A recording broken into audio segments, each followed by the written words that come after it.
नमस्कार, ANB superfast में आप सबका स्वागत है। मैं हूं कर्ण जोशी। बढ़ेंगे पहली खबर की तरफ।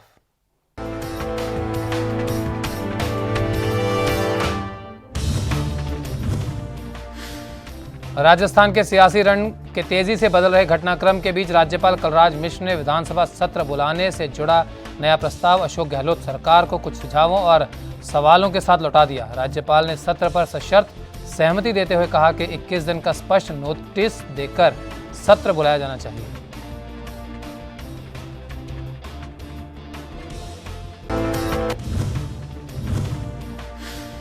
कांग्रेस के वरिष्ठ नेता पी चिदम्बरम ने विधानसभा सत्र नहीं बुलाने को लेकर राजस्थान के राज्यपाल कलराज मिश्र पर सवाल उठाया। चिदम्बरम ने राज्यपाल पर राजनीतिक पार्टी के टूल के रूप में काम करने का आरोप लगाया। पी चिदम्बरम ने कहा कि राज्यपाल को कानून के मुताबिक काम करना चाहिए।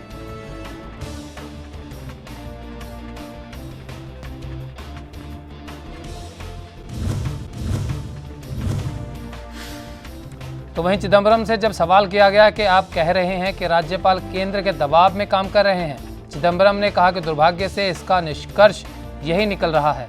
राज्यपाल को सुप्रीम कोर्ट का 2016 का वो फैसला पढ़ना चाहिए जिसमें शीर्ष कोर्ट ने अरुणाचल प्रदेश में नबाम राविया मामले में फैसला दिया था। सुप्रीम कोर्ट ने फैसले में कहा था कि राज्यपाल सिर्फ मंत्रिपरिषद की सलाह पर ही काम करेंगे।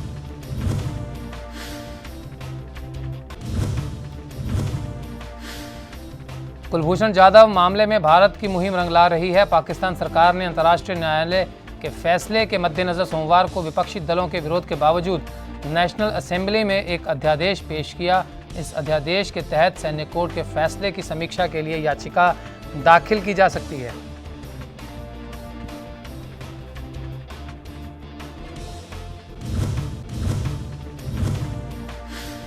भारतीय नौसेना के 50 वर्षीय सेवानिवृत्त अधिकारी जाधव को अप्रैल 2017 में एक पाकिस्तानी सैन्य अदालत ने जासूसी और आतंकवाद के आरोप में मौत की सजा सुनाई थी।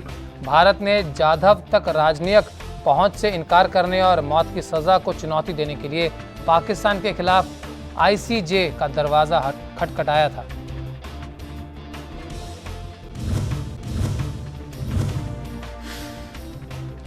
सिख तीर्थ स्थल से जुड़े स्थान पर कब्जा करने की पाकिस्तान के लाहौर में नापाक हरकत हुई।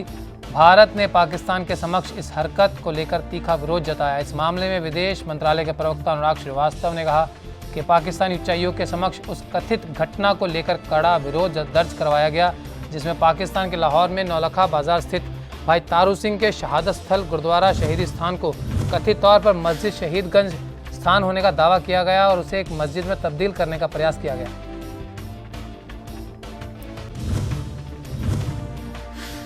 विदेश मंत्रालय के प्रवक्ता ने कहा कि भारत ने घटना को लेकर अपना कड़ा विरोध दर्ज करवाया और पाकिस्तान से कहा कि वो मामले की जांच करे और तत्काल सुधारात्मक कदम उठाए। श्रीवास्तव ने इस बारे में एक सवाल में जवाब में कहा कि पाकिस्तान से यह भी कहा गया कि वो अल्पसंख्यक समुदाय के लोगों की सुरक्षा हितों के साथ ही उनके धार्मिक अधिकारों और सांस्कृतिक विरासत का संरक्षण करे।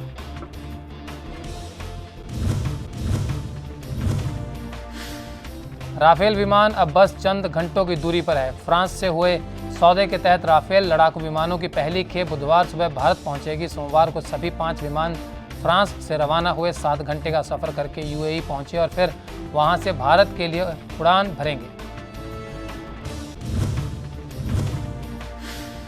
वहीं भारत को आधिकारिक रूप से यह सभी राफेल पिछले साल मिल गए थे जब रक्षा मंत्री राजनाथ सिंह ने फ्रांस पहुंचकर पूजा अर्चना के साथ विधिवत रूप से इन्हें स्वीकार किया था। तब से अब तक इनको लेकर भारतीय वायुसेना के अधिकारी ट्रेनिंग कर रहे थे। अब जाकर इसकी पहली खेप मिलने जा रही है। भारतीय वायुसेना के मुताबिक इन्हें अभी अंबाला बेस स्टेशन पर रखा जाएगा, इसलिए बुधवार को सभी विमान वहां पर ही पहुंचेंगे।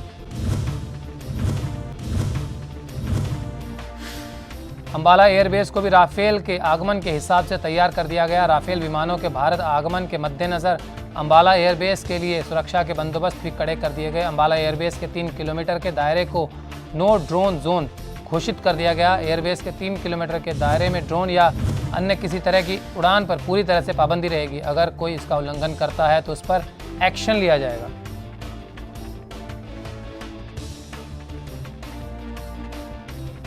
गौरतलब है कि राफेल को मौजूदा वक्त में दुनिया के सबसे शानदार लड़ाकू विमानों में गिना जाता है। राफेल के 1 मिनट में 18,000 मीटर की ऊंचाई पर जा सकता है। राफेल में 3 तरह की मिसाइलें लगेंगी। हवा से हवा में मार करने वाली मोट्योर मिसाइल, हवा में ज़मीन पर मार करने वाले स्कैल्प मिसाइल, तीसरी है हैमर मिसाइल। इन मिसाइलों से लैस होने के बाद राफेल काल बनकर दुश्मनों पर टूट पड़ेगा। अमेरिका और चीन के बीच अब तनाव और भी बढ़ सकता है। जानकारी के मुताबिक यह दावा किया जा रहा है कि अमेरिकी लड़ाकू विमान चीनी शहर शंघाई के काफ़ी करीब पहुंच गए।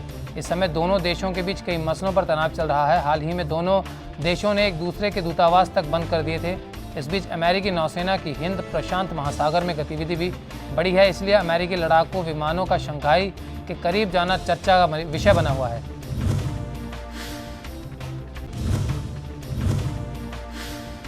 वहीं एक खबर के मुताबिक अमेरिकी नौसेना के P-8A पनडुब्बी रोधी विमान और EP-3E टोही विमान रविवार को ताइवान के ऊपर से उड़ान भर रहे थे। यह हवाई क्षेत्र चीन के झेजियांग और फ्यूजियान समुद्री तटों के पास है। इन दोनों समुद्री तटों के पास ही चीन का शंघाई शहर स्थित है। खबर में दावा किया गया कि लड़ाकू विमान अपनी उड़ान भरते हुए थोड़ी देर के लिए शंघाई के काफ़ी करीब तक आ गए थे।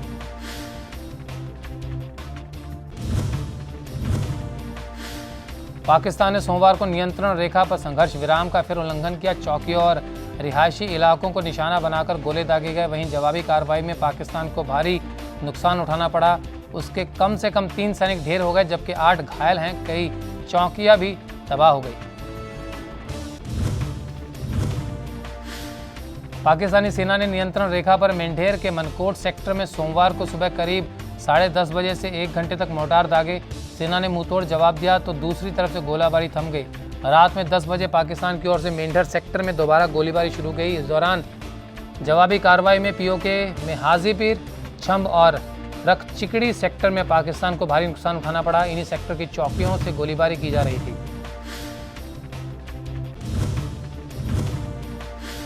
वहीं सूत्रों ने बताया कि इस दौरान 3 सैनिक मारे गए और 8 घायल हैं। कई चौकियों से आग की लपटें भी देखी गई। रविवार को भी पाकिस्तान ने मेंढर सब डिवीज़न के बालाकोट सेक्टर में गोलीबारी की थी। अंतर्राष्ट्रीय सीमा पर कठुआ जिले के हीरानगर सेक्टर में रविवार रात लगभग 5.5 घंटे तक की गई पाकिस्तानी गोलीबारी में कुछ घर और क्षतिग्रस्त हो गए थे और एक मवेशी गंभीर रूप से घायल हो गया था। दहशत में आए लोगों ने सुरक्षित स्थानों और बंकरों में शरण लेकर जान बचाई। मोदी सरकार ने कोरोना वायरस महामारी के दौरान रिटायर हो रहे कर्मचारियों के लिए एक शानदार पहल की है। अब केंद्रीय कर्मचारियों को रिटायरमेंट के बाद बिना किसी भागदौड़ के पेंशन मिलनी शुरू हो जाएगी। केंद्रीय मंत्री जितेंद्र सिंह ने सोमवार को कहा कि कोविड-19 महामारी के दौरान रिटायर होने वाले केंद्र सरकार के कर्मचारियों को नियमित पेंशन भुगतान आदेश जारी होने और अन्य औपचारिकताएं पूरी होने तक अस्थायी पेंशन राशि मिलेगी। वहीं केंद्रीय मंत्री ने बताया कि महामारी और लॉकडाउन को देखते हुए निर्णय लिया गया है। हालांकि कोविड-19 महामारी और लॉकडाउन के कारण दफ्तर के काम में बाधा से इस दौरान रिटायर होने वाले कुछ कर्मचारियों को पीपीओ नहीं जारी किया जा सका। मंत्री ने कहा कि मौजूदा सरकार पेंशनभोगी और वरिष्ठ नागरिकों को लेकर संवेदनशील है, इसलिए सीसीएस 1972 के तहत नियमित पेंशन भुगतान में विलंब से बचने के लिए नियमों में छूट दी जा सकती है। अयोध्या में राम मंदिर निर्माण की तैयारियां जोरों पर है। 5 अगस्त को होने वाले भारत में मंदिर निर्माण के लिए भूमि पूजन में प्रधानमंत्री नरेंद्र मोदी के भी शामिल होने का कार्यक्रम फाइनल हो गया। भूमि पूजन के लिए पवित्र नदियों का जल और तीर्थ स्थलों की पवित्र मिट्टी लाने का सिलसिला भी शुरू हो गया। राम मंदिर की नींव में 40 किलो की चांदी की शिला प्रधानमंत्री नरेंद्र मोदी स्थापित करने वाले हैं।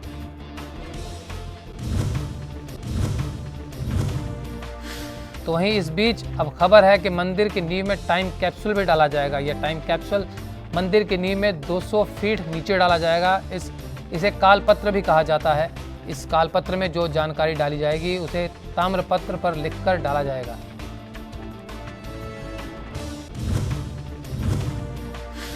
वहीं राम मंदिर आंदोलन से जुड़े लोगों का कहना है कि राम जन्मभूमि के इतिहास को सिद्ध करने के लिए जितनी लंबी लड़ाई सेशन कोर्ट से लेकर सर्वोच्च अदालत तक लड़नी पड़ी है, वैसी स्थिति भविष्य में फिर कभी दोबारा ना आए, इसके लिए ही टाइम कैप्सूल डालने का निर्णय लिया गया है। यूपी के मुख्यमंत्री योगी आदित्यनाथ ने गोरखपुर में अपहृत बच्चे की हत्या के मामले में अपराधियों के विरुद्ध सख्त कार्रवाई के निर्देश दिए हैं। अपराधियों के विरुद्ध राष्ट्रीय सुरक्षा कानून लगाए जाने पर विचार करने और इस प्रकरण में पुलिस की जवाबदेही निर्धारित करने का भी निर्देश दिया गया है। मुख्यमंत्री ने मामले की फास्ट ट्रैक कोर्ट में सुनवाई के आदेश दिए हैं ताकि अपराधियों को जल्द सजा मिल सके। पीड़ित परिवार को 5 लाख रुपए की आर्थिक मदद का ऐलान किया गया है।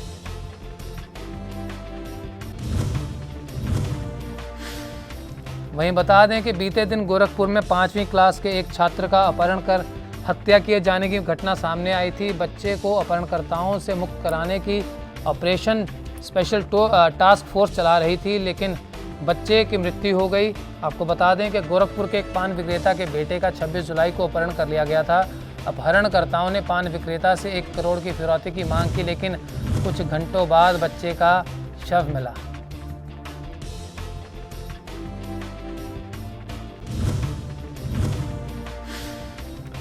उत्तर प्रदेश के कासगंज में ट्रिपल मर्डर पर योगी सरकार ने कार्रवाई की है। सोरों कोतवाली प्रभारी रिपु दमन सिंह को हटा दिया गया। इसके साथ ही सब इंस्पेक्टर मोहर सिंह तोमर, हल्का इंचार्ज भंवर सिंह और सिपाही सनोज को लाइन हाजिर कर दिया गया है। आपको बता दें कि सोरों के हुडलपुर में एक ही परिवार के 3 लोगों की निर्मम हत्या कर दी गई थी। वहीं जानकारी के मुताबिक सोरों इलाके में कुछ साल पहले ऑनर किलिंग की हत्या हुई थी। इसके बाद 2 पक्षों में रंजिश चल रही थी। रविवार को एक पक्ष ने दूसरे पक्ष पर धावा बोल दिया था और ताबड़तोड़ गोलियां चलाकर 3 लोगों का कत्ल कर दिया। इस फायरिंग के मामले में कई लोग गंभीर रूप से घायल हो गए थे।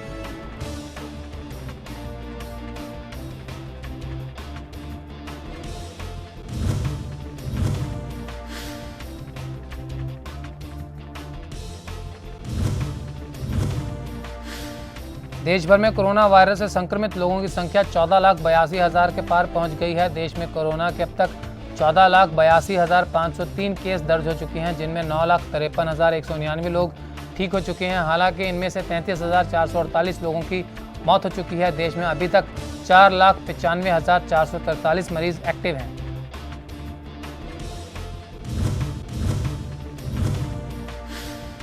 वहीं इसी तरह महाराष्ट्र में 24 घंटे में 7,924 नए मामले सामने आने के साथ ही कुल मरीजों की संख्या 3,83,723 हो गई। वहीं राजधानी दिल्ली की बात करें तो यहां 613 नए मामले आने के बाद कोरोना के कुल मरीजों की संख्या 1,31,219 हो गई।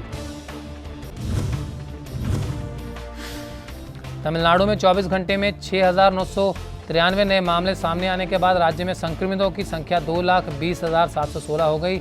राज्य में अब तक इस महामारी से 3,571 लोगों की मौत भी हो चुकी है। इसी तरह आंध्र प्रदेश में 6,051 नए मामले सामने आने के बाद संक्रमितों का आंकड़ा 1,02,349 पर पहुंच गया। केरल में 702 नए मामले सामने आने के बाद कोरोना मरीजों की संख्या 19,728 हो गई। वहीं राजधानी दिल्ली में अब कोरोना केस कम होने लगे। पिछले 24 घंटे में 613 नए मामले सामने आए। इस तरह से दिल्ली में कोरोना के कुल मामले बढ़कर 1,31,219 हो गए। दिल्ली में पिछले 24 घंटे में 26 मरीजों की मृत्यु भी हुई। इस तरह से दिल्ली में कुल मौत का आंकड़ा 3,853 तक पहुंच गया। हालांकि दिल्ली में अब तक कुल 1,16,372 लोग ठीक हो चुके हैं। वहीं स्वास्थ्य मंत्रालय के अनुसार महाराष्ट्र, दिल्ली और तमिलनाडु शुरुआत से ही अति संवेदनशील हैं। महाराष्ट्र में पहले दिन से ही कोरोना का ग्राफ बढ़ रहा है, जबकि दिल्ली और तमिलनाडु में उतार चढ़ाव देखने को मिले। यही वजह है कि अप्रैल माह के पहले सप्ताह तक दिल्ली दूसरे स्थान पर थी। इसके बाद मई तक तमिलनाडु और उसके बाद दिल्ली वापस आ गई थी। अब तमिलनाडु एक बार फिर से दूसरे स्थान पर पहुंच गया है।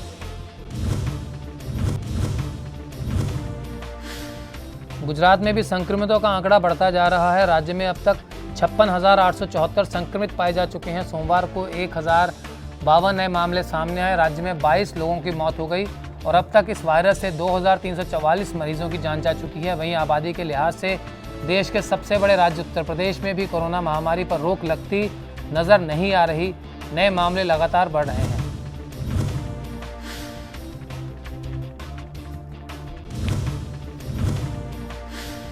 उत्तर प्रदेश में 3,505 नए केस मिले और मरीजों का आंकड़ा 70,493 पर पहुंच गया। राज्य में अब तक 1,456 लोगों की मौत भी हो चुकी है। इसके अलावा असम में सोमवार को कोरोना के 1,348 नए मामले दर्ज किए गए। नए आंकड़ों के अनुसार राज्य में अब कुल संक्रमितों की संख्या 33,577 हो गई, जिनमें 8,085 सक्रिय मामले, 25,403 स्वस्थ और 86 मौतें शामिल हैं। मध्य प्रदेश में 799 नए केस के साथ अब 28,599 संक्रमित मिल चुके हैं। राज्य में 1,134 केस मिले हैं। राज्य में अब तक 37,564 मरीज सामने आ चुके हैं, जबकि ओडिशा में 1,503 नए मरीजों के साथ 26,892 मरीज संक्रमित पाए जा चुके हैं।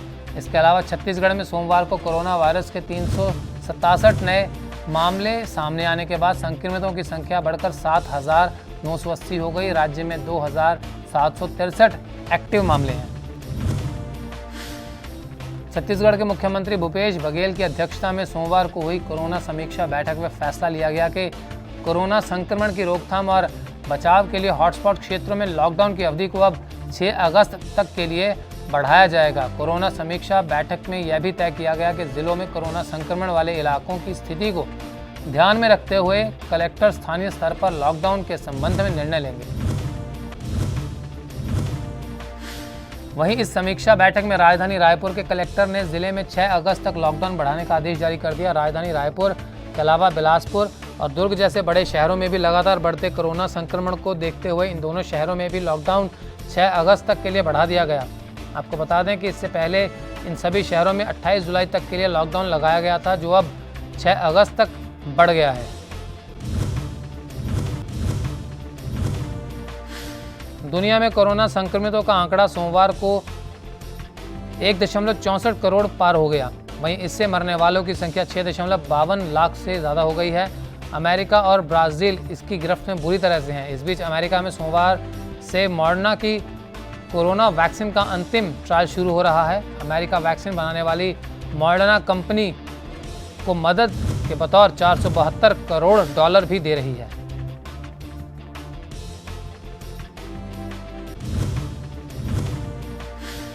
अमेरिका में कुल संक्रमित 43.71 लाख के पार हो चुके हैं, जबकि मृतकों की संख्या 1.49 लाख को पार कर चुकी है। इन हालातों में अमेरिका का वैक्सीन निर्माण में बेहद करीब पहुंचना पूरी दुनिया के लिए आशा की किरण माना गया। मॉडर्न इंक ने अमेरिका से वैक्सीन की मदद के लिए राशि मिलने की पुष्टि कर दी। कंपनी ने कहा कि इस राशि से हमें वैक्सीन के सोमवार से शुरू हो रहे अंतिम चरण के ट्रायल में काफ़ी मदद मिलेगी।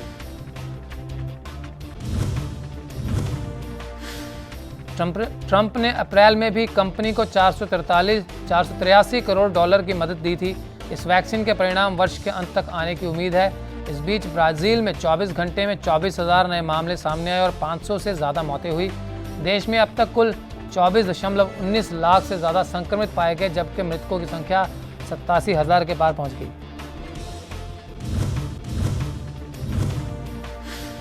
वहीं पड़ोसी मुल्क पाकिस्तान में कोरोना वायरस के मामले 2,74,299 तक पहुंच गए, जबकि मृतकों की संख्या 5,842 हो गई। स्वास्थ्य मंत्रालय ने कहा कि पाकिस्तान में बीते 24 घंटे में 1,176 नए लोग इस खतरनाक संक्रमण की चपेट में आए। पाकिस्तान में सिंध सबसे अधिक प्रभावित है। यहां अब तक कुल 1,18,311 मामले सामने आए।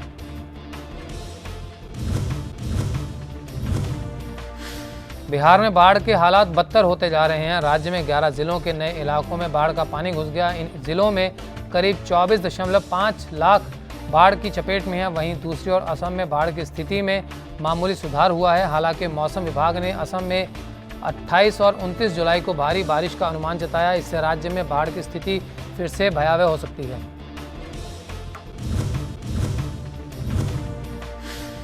बिहार सरकार ने बताया कि 11 जिलों के 93 ब्लॉक के 765 पंचायत बाढ़ से प्रभावित हैं। इनमें से सबसे अधिक प्रभावित दरभंगा जिला है। जिले के 14 ब्लॉक के 8.87 लाख लोग बाढ़ की चपेट में हैं। सीतामढ़ी, शिवहर, सुपैल, किशनगंज, दरभंगा, मुजफ्फरपुर, गोपालगंज, पश्चिमी चंपारण, पूर्वी चंपारण, खगड़िया और सारण जिले भी बाढ़ से प्रभावित हैं।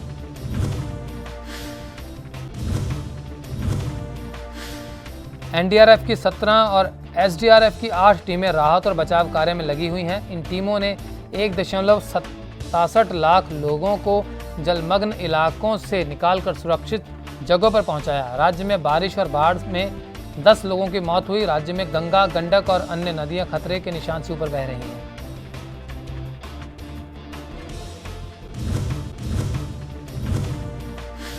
वहीं असम के 33 में से 22 जिले अभी भी बाढ़ की चपेट में हैं। यहाँ 24,68,307 लोग अभी भी बाढ़ से प्रभावित हैं।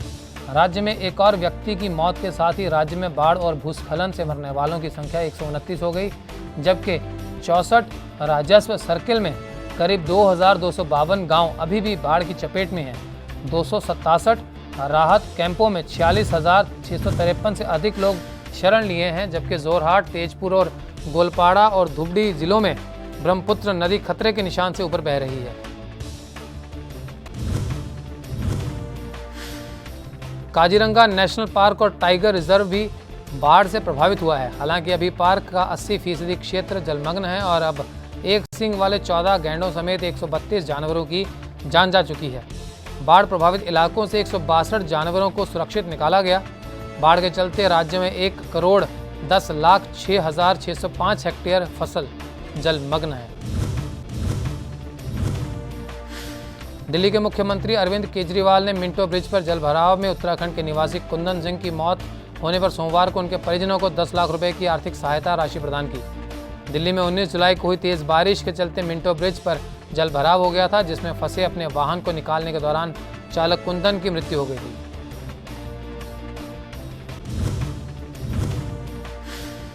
मुख्यमंत्री अरविंद केजरीवाल ने कहा कि कुंदन के जीवन की कोई कीमत नहीं। मैं उम्मीद करता हूं कि उसके परिवार को इस सहायता से थोड़ी राहत मिलेगी। परिवार को भविष्य में कोई ज़रूरत होने पर हम उसकी मदद ज़रूर करेंगे।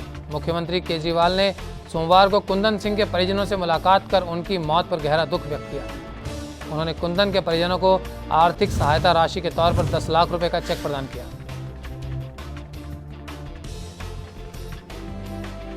नोएडा में पुलिस और बदमाशों के बीच मुठभेड़ हो गई। मुठभेड़ में 3 बदमाश घायल हो गए। 3 घायलों के साथ पुलिस ने एक और बदमाशों को हिरासत में ले लिया। वहीं सेंट्रल नोएडा के एडीसीपी ने मामले पर जानकारी देते हुए बताया कि चेकिंग के दौरान पुलिस ने एक स्विफ्ट गाड़ी में सवार 4 लोगों को रोकने की कोशिश की, लेकिन उन्होंने पुलिस पर फायरिंग की। जवाबी फायरिंग में 3 लोग घायल हुए।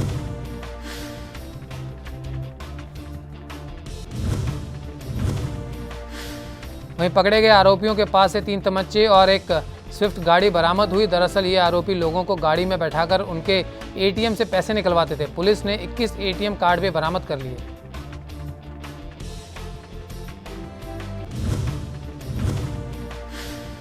सुशांत सिंह राजपूत के कजन भाई और बीजेपी एमएलए नीरज सिंह बबलू ने कहा है कि सुशांत सुसाइड केस में करण जौहर से भी पूछताछ होनी चाहिए। उन्होंने इस मामले में कहा कि सिर्फ धर्मा प्रोडक्शन के सीईओ नहीं बल्कि धर्मा प्रोडक्शन के मालिक करण जौहर से भी मुंबई पुलिस को पूछताछ करनी चाहिए। इसके साथ ही उन्होंने एक बार फिर से इस मामले में सीबीआई जांच की बात दोहराई। नीरज सिंह ने इससे पहले कहा था कि उनका भाई सुसाइड नहीं कर सकता है।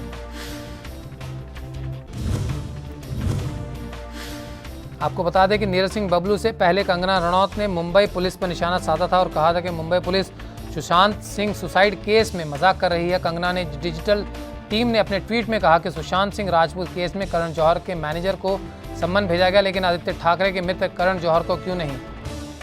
साहब को परेशानी न हो इसलिए मुंबई पुलिस सुशांत केस में जांच के नाम पर मजाक बंद करे। यहाँ तो सम्मन